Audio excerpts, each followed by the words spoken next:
오늘은 너희는 나를 본받으라 라는 제목으로 말씀을 나누겠습니다. 중세 수도사들은 세 가지 원리를 가지고 살았다고 합니다. 첫째, 청빈. 이것은 물질적으로 가난하겠다라는 것만이 아니라 주님 한 분만으로 만족하겠다라는 청빈입니다. 두 번째는 순결인데요. 내 영혼이 오염되지 아니하고 내 몸을 주님 앞에 온전히 드려서 깨끗하게 살겠다라는 다짐이고요. 세 번째는 순종입니다. 하나님 앞에, 영적 지도자 앞에 순종하며 살겠다, 이런 공동체의 원리를 따르며 살겠다라는 다짐입니다. 이들은, 수도사들은 아침에 일어나면 이 세 가지를 항상 기도하면서 다짐하고 그렇게 약속했다라고 합니다. 이렇게 한평생 주님의 신실한 그릇으로 쓰임받기 위해서 이 세 가지를 항상 생각하면서 기도했다라고 합니다. 신앙생활을 잘하는 것은 우연히 되는 게 아닙니다. 이런 원리와 원칙이 있어야 됩니다.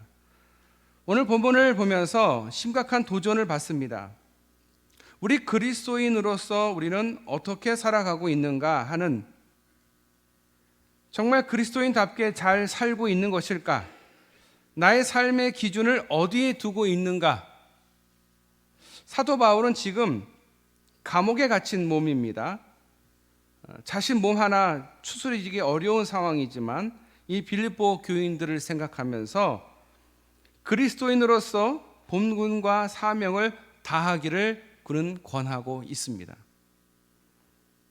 그가 권하고 있는 것은 이것입니다. 무엇이든지 참되게, 무엇이든지 경건하게, 무엇이든지 옳게, 무엇이든지 순결하게, 정결하게, 무엇이든지 사랑받을 만하게, 무엇이든지 영화롭게. 우리 본문에는 기림이라고 되어 있는데요, 명예롭게라는 뜻입니다. 그리고 무엇이든지 덕이 되게, 무엇이든지 칭찬받을 만하게, 이 같은 삶의 내용을 골똘히 생각하라 라는 것입니다. 지금 내가 하고 있는 것이 정말 덕이 되는지, 사랑받을 만한 행동인 것인지, 내 신앙에 대해서 항상 골똘히 생각해 볼 필요가 있다라는 거예요. 그러면서 오늘 본문 말씀은 빌립보서의 핵심 구절이고 결론인 것입니다. 생각하라. 너희는 내게 배우고 받고 듣고 본 바를 행하라. 그리하면 평강의 하나님이 너희와 함께 하실 것이다. 쉽게 말하면 너희는 나를 본받으라. 빌립보 교인들이여, 나 사도 바울을 본받으라 말씀하고 있는 것입니다. 사도 바울은 예수님을 본받으려고 애썼던 사람입니다. 예수의 말씀을 받으려고 애썼고 예수님께서 가신 길을 따라가려고 힘썼습니다. 또 예수의 삶 그대로 살려고 애썼고 예수님처럼 죽고자 하였습니다. 늘 순교를 생각하며 살았던 사람입니다. 그리고 예수님이 마지막 당부하신 말씀, 세상 끝까지 복음을 전하라는 이 말씀을 이루려고 애썼던 사람입니다. 우리가 그의 삶을 돌아볼 때 그런 사람이었습니다. 예수 닮기 원하는 사람이었습니다. 그래서 본문에서 바울은 자신이 그렇게 한 것 같이 너희도 그렇게 되기를 원한다 라고 말씀하고 있습니다. 예수 닮기 원했다. 난 예수님께서 하신 말씀을 지키려고 했다. 너희도 이와 같이 하라 라는 말씀입니다. 바울이 그 같은 고백을 할 수 있었던 것은 무엇 때문이었을까요? 바울은 오랫동안 예수님의 십자가를 바라보며 살아왔습니다. 마음에 예수님처럼 순교하리라 작정을 하고 있었습니다. 마음의 순교를 그림으로 그렸을 것입니다. 그러니까 죽음이나 순교가 두렵지 않았을 것입니다. 왜냐고요? 바라던 바이니까요. 후에 바울은 그대로 그것을 실천하였습니다. 오래 바라보게 되면 닮게 되어 있습니다. 부부가 한 공간에서 오래 살다 보면 닮아갑니다. 같은 공간, 같은 공기, 같은 음식, 같은 대화를 30년, 40년 동안 매일 서로 바라보며 살았으니 서로 닮는 것이 이상한 일이 아닙니다. 당연한 일입니다. 우리는 30년, 40년 예수님을 믿고 예수님 말을, 예수님을 부르고 예수님 앞에 노래하고 기도하며 살아가고 있습니다. 그런데 예수님을 닮고 있느냐라는 거예요. 우리가 예수님을 닮아야 되는 게 정상이고요. 닮지 않는 게 이상한 겁니다. 13세기 이탈리아 가톨릭 수호사 성 프란체스코라는 사람이 있습니다. 몇 번 들어보셨을 것 같은데, 그가 교회에 들어가서 십자가 밑에 무릎을 꿇고 십자가를 올려다 보았다고 합니다. 여러 시간을, 여러 날을, 여러 달을, 여러 해를 그렇게 십자가를 보며 기도하는 가운데 어느 날 환상이 보이는데, 순간 십자가 위에 달려 계신 주님께서 자신을 내려다 보더라는 겁니다. 그 모습은 신비하고 너무 감동적이었는데, 그러더니 예수님의 영광이 내려오더니 자기 위에 덮이면서 그의 손과 발에 못자국이, 그의 옆구리에는 창자국이 새겨졌다라고 합니다. 무엇을 보고 사느냐 하는 문제가 참 중요한 것 같습니다. 매일매일 누구를 보느냐, 예수님을 보느냐, 매일매일 십자가를 보며 살고 있느냐, 아니면 내가 원하는 것을 보고 살고 있느냐, 무엇을 보고 살고 있느냐가 참 중요한 것 같습니다. 오늘 우리는 주님을 바라보아야 하고 십자가를 바라보아야 합니다. 그래야 내 마음에 무엇이든지 참되며, 무엇이든지 경건하며, 무엇이든지 오르며, 무엇이든지 정결하며, 무엇이든지 칭찬받을 만한 자질이 채워지게 될 것입니다. 주님을 바라보시기를 축복합니다. 십자가를 바라보시기를 축복합니다. 주님께서 우리에게 십자가를 지고 자신을 따라오라 하셨습니다. 그 십자가는 가벼운 십자가가 아닙니다. 보통 성인 몸무게 정도 되는 68kg 정도 되는 무거운 십자가를 지고 예수님께서는 골고다 언덕을 올라가셨습니다. 그런데 그 주님께서 우리에게 너희도 이와 같이 자기 십자가를 지고 나를 따르라 말씀하셨습니다. 이것은 명령입니다. 그래서 우리는 매일 예수님을 바라보고요, 매일 십자가를 봅니다. 왜 교회에 십자가가 있을까요? 매일 보라는 거예요. 매일 보라는 거예요. 그리고 너희도 이와 같이 하라는 거예요.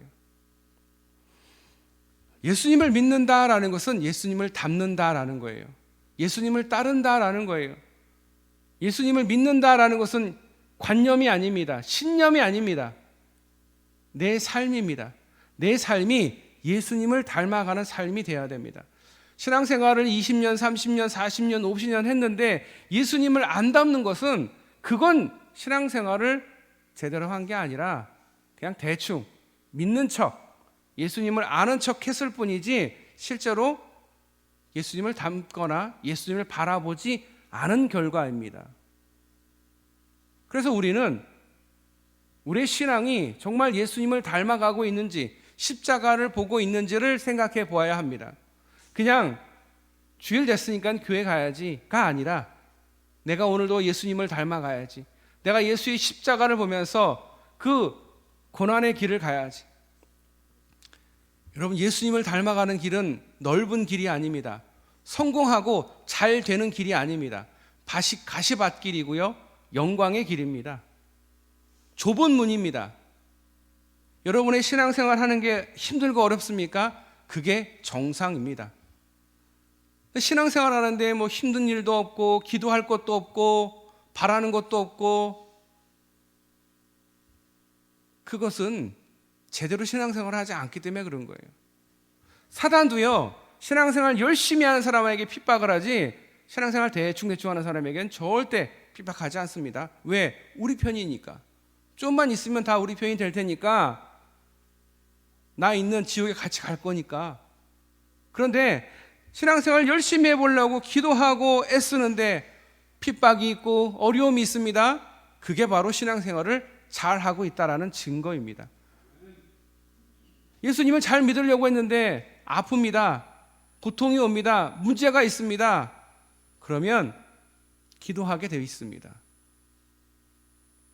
사단은요, 기도하지 못하게 자꾸 우리를 흔들어 놓습니다. 하지만 우리의 근심거리, 우리의 문제, 우리의 어려움, 우리의 아픔은 기도해서 하나님을 닮아가게 하기 위해서, 예수님을 닮아가게 하기 위해서 우리에게 주시는 기회고 축복인 줄 믿으시길 바랍니다. 저는 맨날 아파요. 저는 맨날 기도할 게 너무 많아요.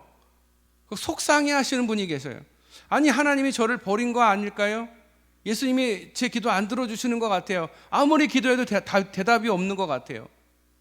대답이 없는 게 아니고요, 응답의 시기가 조금 늦을 뿐입니다.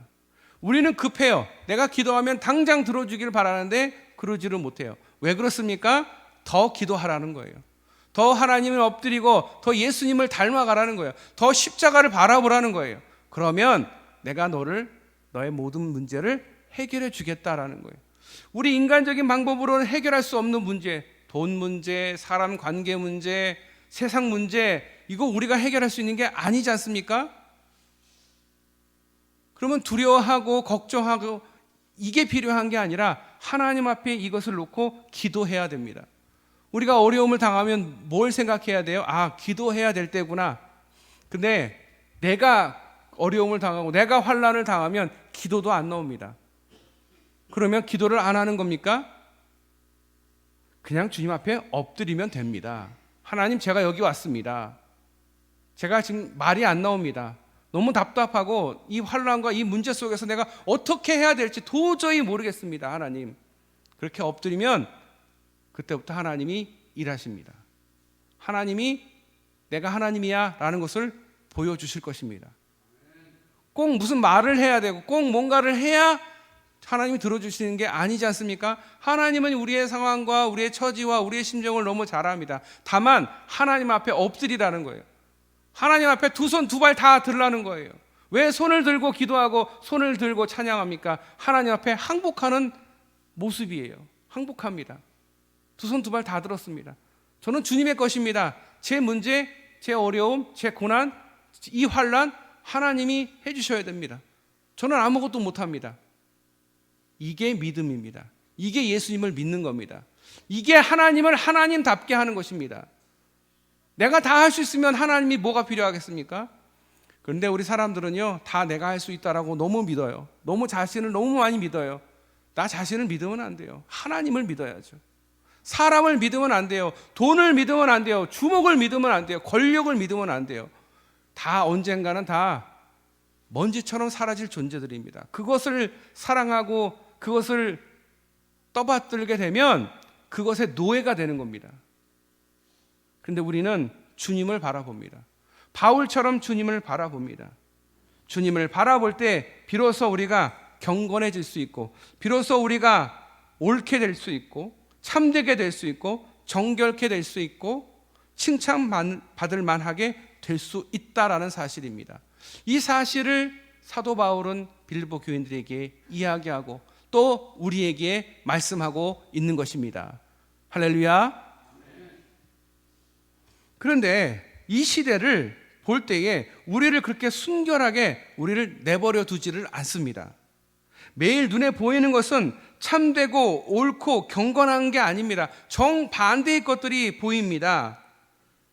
오늘은 보는 문화 시대라고 말합니다. 매일 영화를 보고 잡지를 보고 신문을 보고 인터넷을 보고 TV를 보고 유튜브를 봅니다.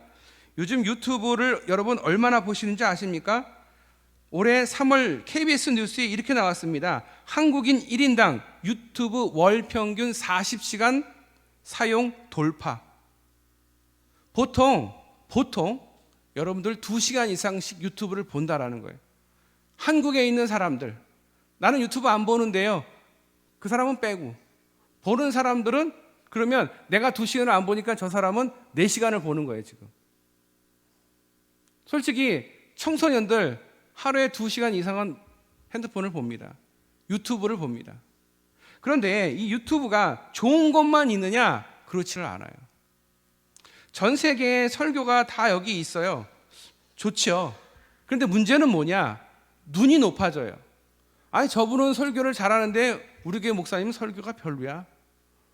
그러니까 눈이 높아지니까 우습게 보이는 거예요. 사람이 우습게 보이고 말씀이 우습게 보이는 거예요. 아, 내가 인터넷만 보면, 유튜브만 보면 대단한 목사님들 많은데 굳이, 그러면서 사람들이 교회를 갈 이유를 잃게 되는 거예요. 그냥 집에서 유튜브 보면서 신앙생활하지 굳이 교회 내가 힘들게 차비 내고 왔다 갔다 하고 설교도 잘 못하는 사람 말씀 들을 필요가 뭐가 있을까라고 자꾸 생각을 하는데, 이게 바로 속는 거예요. 사단이 그렇게 속이는 거예요. 우리는 모여야 됩니다. 모여서 기도해야 되고요. 함께 찬양하고 함께 말씀을 듣고 함께 한 마음으로 주님을 바라보아야 합니다. 그래서 주님이 우리의 이 시대에 교회라는 것을 만들어 주셨는데 점점 그 교회가 약해집니다. 교회 갈 필요 뭐가 있겠어?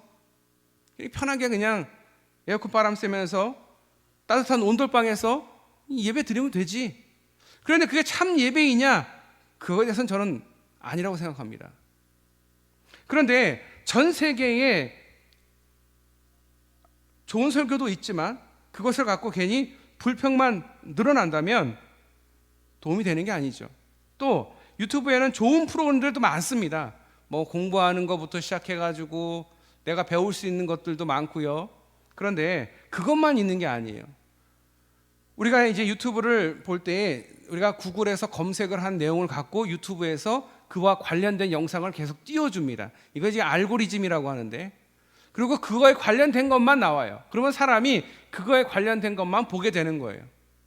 몇 시간, 월 40시간 이상 본다라는 거죠. 그러면 우리의 영성은 어떻게 될까요? 유튜브를 많이 봐서 영성이 좋아질까요? 유튜브에도 영성에 대해서 어떻게 신앙생활 해야 되고 어떻게 영성생활 해야 되는지 뭐 유튜브에 나오긴 해요. 하지만 그렇게 한다고, 그걸 본다고 우리의 영성이 좋아지는 게 결코 아닙니다. 착각하는 거예요. 좋은 설교 듣고 영성에 관련 걸 보고 들으면 내가 신앙이 좋아진다라고 생각하는데 그게 중요한 게 아니에요. 나와 하나님과의 관계가 중요한 거예요. 유튜브를 많이 보고 지식을 많이 쌓고 많이 아는 게 중요한 게 아니라 내가 하나님을 경외하고 하나님을 두려워하는 마음, 하나님을 사랑하는 마음, 나와 하나님과의 관계가 중요한데 자꾸 보는 것으로 만족을 한다는 거예요. 신앙서적을 보는 것은 좋은데 그 신앙서적을 보고 감동을 받고 거기서 끝나는 거예요. 자기가 은혜를 받고 자기가 신앙에서 좋아진 줄 알아요. 자기가 그 사람하고 똑같이 됐다라고 생각을 해요. 그 착각임이에요. 착각이에요. 내가 그렇게 살아야 되겠다. 내가 그렇게 어려움이 있을 때 나도 이렇게 살아야지 하고 그렇게 살아야 그게 나한테 도움이 되는 거고 내 신앙에 도움이 되는 거고 내 영성이 더 좋아지는 건데, 그냥 많이 알고 많이 보고 많이 다니면 영성이 좋아진다라고 착각을 한다라는 거예요. 하나님과의 관계는 여전히 멀리 있는데, 나와 하나님과의 관계를 계속 가로막고 있는 장애물이 여전히 많이 앞에 있음에도 불구하고 나는 하나님하고 친해라고 나 혼자 스스로 착각한다라는 거예요. 그래서 사도 바울이 빌립보 교인들에게 나를 좀 보고 닮으라는 거예요. 근데 이게 사실은 대단한 거예요. 나를 보고 닮으라. 자신이 완벽하지 못하면 그런 말 못합니다. 하지만 바울은 너희는 나를 보라. 내가 주님을 닮기 위해 애썼던 모습 그대로 너희도 보고 그렇게 닮으라는 거예요. 예수님을 닮으려고 애쓰려는 그 모습들을 닮으라는 거예요. 우리는 참 열악하고 악한 조건과 환경에 포위되어 있습니다. 죄에 빠지지 않을 수 없을 정도로 우리 주변에 죄가 너무도 많습니다. 그러다 보면 우리가 어떻게 생각하게 되냐면 내가 예수님 따라가는 게 너무 어렵고 버겁고 그러니까 기준을 낮추게 되는 거예요. 내가 어떻게 예수님을 닮겠어? 어떻게 예수님을 따라가겠어? 에이, 조금 낮추지. 조금만 신앙을 대충 하지. 그런 마음이 든다는 거예요.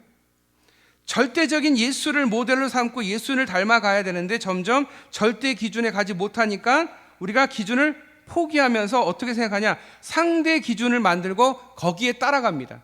상대 기준.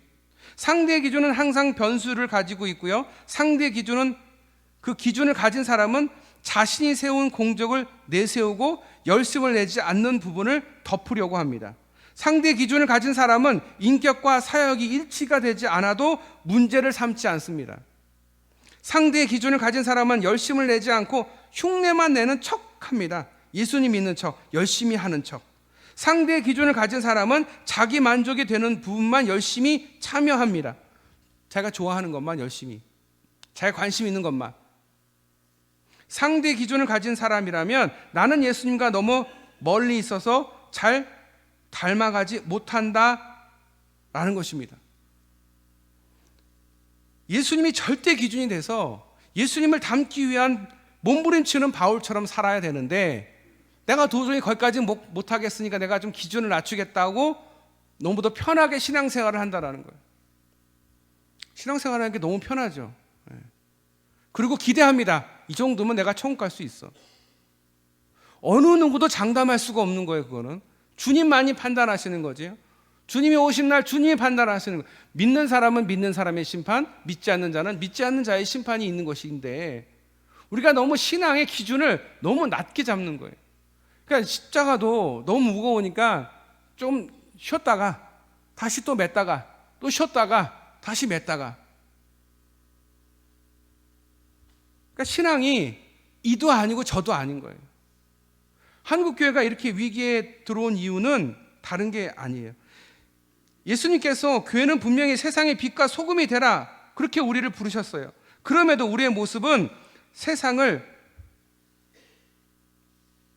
뒤엎는 것이 아니라 세상에 뒤섞여서 살아가고 있습니다. 예수님을 믿는 건지 세상 사람인지 구분이 안 가는 거예요. 여러분, 주일날 교회에 와서 예배 드리는 것으로 나의 사명을 다했다 여기신다면 그것은 지금 등록한 교인일 뿐입니다. 그냥 새가족이에요. 새가족. 평생 새가족일 뿐인 거죠. 신앙의 절대 기준을 가진 사람은 바울처럼 듣고 본 것을 실천하려고 애쓰는 사람입니다. 믿음은 바로 거기 있는 거예요. 절대 기준을 가지고 그렇게 살려고 애쓰는 거예요. 몸부림치는 거예요. 주님이 그걸 보는 거예요. 아, 신앙생활 열심히 하려고 하는구나. 우리가 알고 있는 복음의 내용입니다. 예수님이 행하신 삶, 성경에서 우리에게 말씀하고 있는 것입니다. 우리 안에 왜곡된 마음이 복음의 실천을 거부하고 있습니다. 경건한 믿음을 표현하려고 하는 마음을 가로막고 있습니다. 우리가 하나님께 가까이 갈 때, 간구할 때, 경외할 때 하나님은 역사하십니다. 하나님이 하신다는 절대 믿음을 가진 사람들은 하나님이 우리의 역사를 이루십니다. 주님은 하십니다. 주님이 무소부재하시고 전지전능하신 하나님이신데 자꾸 우리는 의심하고 내가 할 수 있다라고 착각을 합니다. 그렇지 않습니다. 우리는 못해요. 하나님이 있어야 되고 하나님께 붙어 있어야 가능한 거거든요. 기독교가 로마 황제에 의해서 공인된 후에 더 기독교가 더 잘 됐느냐? 아니요. 더 큰 유혹과 더 큰 위험을 맞닥뜨리게 됩니다. 순교할 때와 또 다른, 기독교는 로마의 번영과 풍요를 받아들이게 되었고 순교자들이 목숨을 지키고자 했던 신앙은 퇴색되고 말았습니다. 그때 많은 사람들이 사막에 들어가서 고독과 침묵 가운데 하나님께 기도하였습니다. 도피가 아니라 로마의 문화와 풍요를 거부하고 오직 하나님을 바라보기, 주님을 바라보기 위한 또 다른 순교의 길을 선택한 것입니다. 지금 한국교회의 위기를 말할 때에 우리 신앙이 퇴조의 길을 걷고 있습니다. 처음 신앙이 아닙니다. 솔직하게 얘기해서 처음 신앙이 아니에요. 처음 신앙이 아니에요. 아니요, 목사님, 저는 처음 신앙 그대로인데요. 아니요, 우리 지금 처음 신앙이 아니에요. 너무 우리가 풍요로워서 처음 신앙을 지금 자꾸 버리고 있어요. 처음에 예수님을 만났을 때 그 감사함과 그 말로 못하는 그것들이 점점 퇴색되고 있는 건 사실이에요. 이때에 우리는 다시 한번 영성 회복을 위해서, 주님을 닮기 위해서 예수님을 바라보고 십자가를 바라봐야 될 줄 믿습니다. 하나님이 우리의 삶에 들어오시도록 아무것도 하지 않고 홀로 있음을 우리가 필요합니다. 아, 내가 아무것도 하지 못해요. 나는 오직 하나님밖에 없어요. 그럴 때 하나님께서 우리에게 시편 말씀을 통해서 잠잠히 주만 바라보라, 주만 바라보시는 저와 여러분 되시기를 축복합니다. 주님을 바라봐야 돼요. 십자가를 바라봐야 됩니다. 십자가의 고난을 생각해야 됩니다. 우리가 신앙생활을 절대 편하게 하려고 하면 안 돼요. 절대. 네버. 우리는 조금 힘들어도, 조금 핍박받아도, 조금 오해가 있다 하더라도 더욱 주님을 사랑하고 더욱 주님을 닮기 위해 바울처럼 애쓰는 저와 여러분 되시기를 축복합니다. 기도하겠습니다. 하나님, 정말 우리가 신앙생활 참 열심히 잘해보고 싶은데 이 세상이 저희를 자꾸 넘어뜨리고 저희들을 속이고 저희들을 유혹합니다. 주님, 우리가 그것에 넘어가지 않고 절대 기준인 예수님만 바라보고 십자가만 바라보고 전진하게 하여 주시옵소서. 엎드리게 하여 주시옵소서. 기도하게 하여 주시옵소서. 하나님 앞에 간구하게 하여 주시옵소서. 하나님을 경외하는 우리 모든 성도들 다 되게 하여 주시옵소서. 바울이 예수님 닮기 위해 몸부림쳤던 것처럼 우리 또한 예수님을 닮기 위해 몸부림칠 수 있도록 서로를 격려하며 서로 권하며 주님 닮기 위해 쓰는 우리 모든 태장교회 성도들 다 되게 하여 주시옵소서.